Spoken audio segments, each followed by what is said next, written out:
दोस्तों, मुख्य परीक्षा के लिए आंसर राइटिंग कैसी होना चाहिए, उत्तर लेखन कैसा होना चाहिए, क्या कीवर्ड्स होते हैं, हमने ये तमाम अभी डिस्कशन तो किए, पर इसको मैं आपको एक उदाहरण के माध्यम से समझाना चाहता हूँ।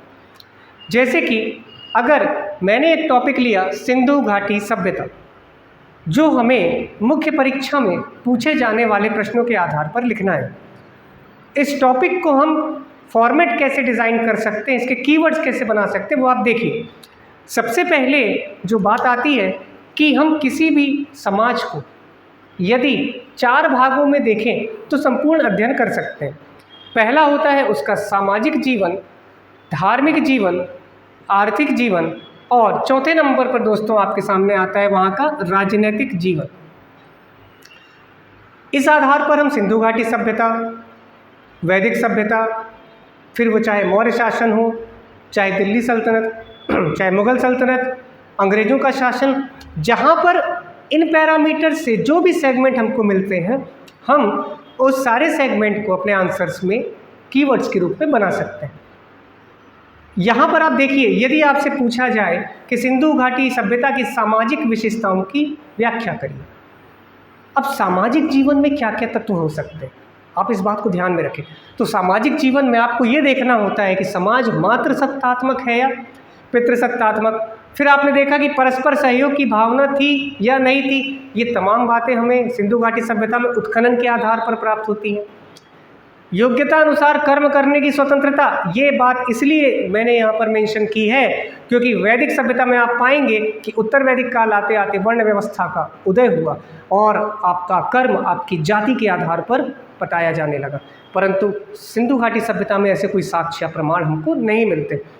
विभिन्न वर्ग, जाहिर सी बात है समाज में कुछ मात्रा में अलग अलग प्रकार के वर्ग रहे होंगे, उन वर्गों ने अपने अपने योगदान को लोगों के सामने प्रस्तुत किया होगा। भोजन, समाज में भोजन भी महत्वपूर्ण भाग होता है। इस भोजन को अगर हम देखें तो भोजन के साथ साथ सबसे बड़ी जो विधा है, जो संस्कृति है, जहाँ पर शुरुआत होती है तो हमें पता चलता है कि शाकाहार था या मांसाहार था, गेहूँ चावल दाल था या कुछ और था। तो ये तमाम फैक्ट्स तो आप अपने अध्ययन में, अपने कंटेंट में तैयार करते हैं, आप पढ़ते भी हैं कि सिंधु घाटी सभ्यता की मुख्य फसल गेहूँ और जौ थी। मैं तो बात कर रहा हूँ केवल इस कीवर्ड की। अगर आपको भोजन याद है तो आप उसको डिटेल में वहाँ लिख पाएंगे। आपको कंटेंट सारा याद रहता है लेकिन उसको हम रिप्रेजेंट नहीं कर पाते, उसको व्यवस्थित नहीं कर पाते और अपने सेंटेंस को मिलाकर कुछ भी लिखने लगते हैं। लिखते सही हैं लेकिन तरीका गलत हो जाता है। अगले नंबर पर हम देखेंगे मनोरंजन। तो जाहिर सी बात है सिंधु घाटी सभ्यता में मनोरंजन के भी साधन हुआ करते थे। आपने सुना होगा मछली पकड़ना, पासे का खेल, ये उनके लिए मनोरंजन के साधन थे। तो आपको यहाँ पर पॉइंट बनाना है मनोरंजन और डैश करके एक लाइन लिख देना है। ऐसे में आपका आंसर कैटेगराइज दिख रहा है। शिक्षा की बात की तो लिपि, पृष्ठभेदन या भावचित्रात्मक लिपि। अंतिम संस्कार की पद्धतियाँ, तो 3 पद्धतियाँ आपको वहाँ लिख देनी है जो आपने पढ़ी है, पूर्ण समाधान, आंशिक समाधान और दाह संस्कार। एग्जैक्टली हम ये फॉर्मेट भूल जाते हैं, कंटेंट याद रहता है लेकिन हम उसको एक सीरीज में लिखना भूल जाते हैं। ये तमाम बातें हमें हमेशा ध्यान रखनी है कि कैसे हम अपने उत्तर को व्यवस्थित रूप से जमा सकें। उत्खनन के आधार पर साक्ष्य मिले तो वो भी हमको ध्यान में रखना है। ठीक है, चलिए अब सामाजिक जीवन के बाद हम आगे जब पढ़ते हैं तो हमें दिखता है धार्मिक जीवन।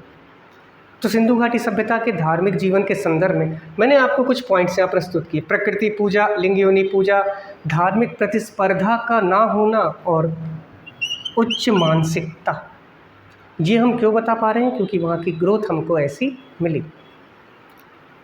अब आपको कुछ नहीं करना है, बस पॉइंट वाइज अपना आंसर लिखना है। यदि आपसे पूछा जाए कि सिंधु घाटी सभ्यता के धार्मिक जीवन के क्या तत्व विद्यमान थे, आप पहले लिख सकते हैं प्रकृति पूजा। उसमें आप बता सकते हैं कि प्रकृति पूजा के अंतर्गत पृथ्वी, जल, वृक्ष, पशु, अग्नि, वायु आदि जो भी प्राकृतिक संसाधन है ना, यहाँ पर आप लिख सकते हैं सूर्य। सिंधु घाटी सभ्यता के लोग ये समझते थे कि पूजा केवल 2 कारणों से की जाती है, या तो किसी लाभ प्राप्ति के उद्देश्य से या फिर भय से। ये दो बातें समझते थे, और जो हमारे सामने दिखता है जिससे हमें लाभ होता है उसकी हम क्या करते थे, पूजा। ये बात सिंधु घाटी सभ्यता के लोग समझते थे। यहाँ पर लिंग योनि पूजा के बहुत सारे साक्ष्य मिले हैं, जिसे आज वर्तमान में शिवलिंग के रूप में जाना जाता है, जो मनुष्य की सृजनात्मक क्षमता का प्रदर्शन करता है। उस सृजनात्मक शक्ति की पूजा करते थे सिंधु घाटी वासी। इसी प्रकार धार्मिक प्रतिस्पर्धा का ना होना, ये बहुत इम्पॉर्टेंट बात है। वहाँ पर किसी भी प्रकार के सांप्रदायिक झगड़े या तनाव के साक्ष्य नहीं मिले। हम इन्हीं बातों को क्या बोलते हैं, कीवर्ड्स। ये सारी की सारी बातें हमारे लिए कीवर्ड्स का काम करती हैं। ये कीवर्ड्स आप फॉर्मेट के रूप में समझ सकते हैं। अगर आपसे वैदिक सभ्यता पूछी जाएगी तो उसका समाज, धर्म, आर्थिक और राजनीतिक जीवन अलग होगा। अगर आपसे किसी अन्य सल्तनत या सोसाइटी की बात की जाती, अन्य सभ्यता की बात की जाती, आप एक फॉर्मेट दिमाग में रखें, इनसे बाहर तो हो नहीं सकता। यदि आपने अर्थव्यवस्था की बात की तो उसमें क्या हो सकता है, कृषि होगा, पशुपालन होगा, उद्योग होगा, व्यापार होगा, परिवहन होगा। मुहर अगर सिंधु घाटी सभ्यता में कौन सी थी वो वहाँ लिखना है, वैदिक सभ्यता की बात पूछेगा वहाँ लिखना है। तो मुख्य परीक्षा में आपको निरंतर एक फॉर्मेट डिज़ाइन करके अपने मन में रखना पड़ता है। यही वो फॉर्मेट होते हैं, यही वो कीवर्ड्स होते हैं, और हर टॉपिक के अनुसार आपके पास उपलब्ध कंटेंट को आप इसमें फिट कर सकते हैं। तो वो सारी चीज़ें पॉइंट वाइज बिल्कुल सिस्टमेटिक दिखाई देने लगती हैं। अगर हम यहाँ पर राजनीति की बात करें तो सिंधु घाटी सभ्यता में कोई राजतंत्र के स्पष्ट प्रमाण हमको नहीं मिले हैं, लेकिन कोई ना कोई प्रशासक वर्ग था जो उन्नत नगर नियोजन के साथ साथ सभ्यता में नगरीकरण प्रस्तुत करता है, क्योंकि तमाम स्थल मिले और वो सारे के सारे एक जैसे विन्यास वाले। उनका या तो आकार छोटा था या बड़ा, परंतु यदि ग्रोथ की बात करें तो वो अभिविन्यास उनके एक जैसे दिखाई देते थे।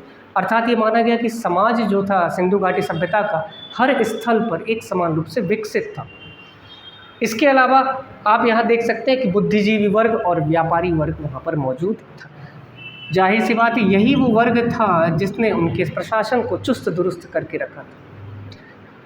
राष्ट्रीय अंतर्राष्ट्रीय व्यापार, तो आर्थिक जीवन के ये पॉइंट्स हो गए। अगर आपसे शॉर्ट आंसर पूछा है तो आप शॉर्ट आंसर में इन सारे पॉइंट्स पर हेडिंग डालकर एक एक लाइन लिख सकते हैं।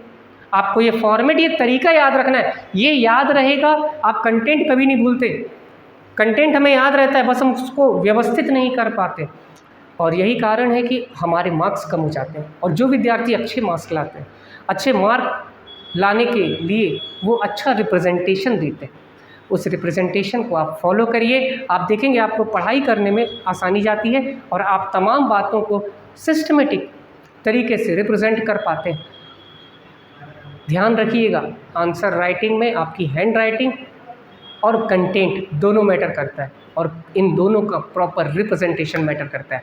तो इसी प्रकार अगले टॉपिक पर मैं फिर आपको प्रस्तुत करूंगा उसकी डिटेल्स, और साथ ही साथ आप क्लासेस और सारे लेक्चर्स देख सकते हैं किसी भी टॉपिक के, धीरे धीरे इस चैनल पर अपलोड किए जा रहे हैं।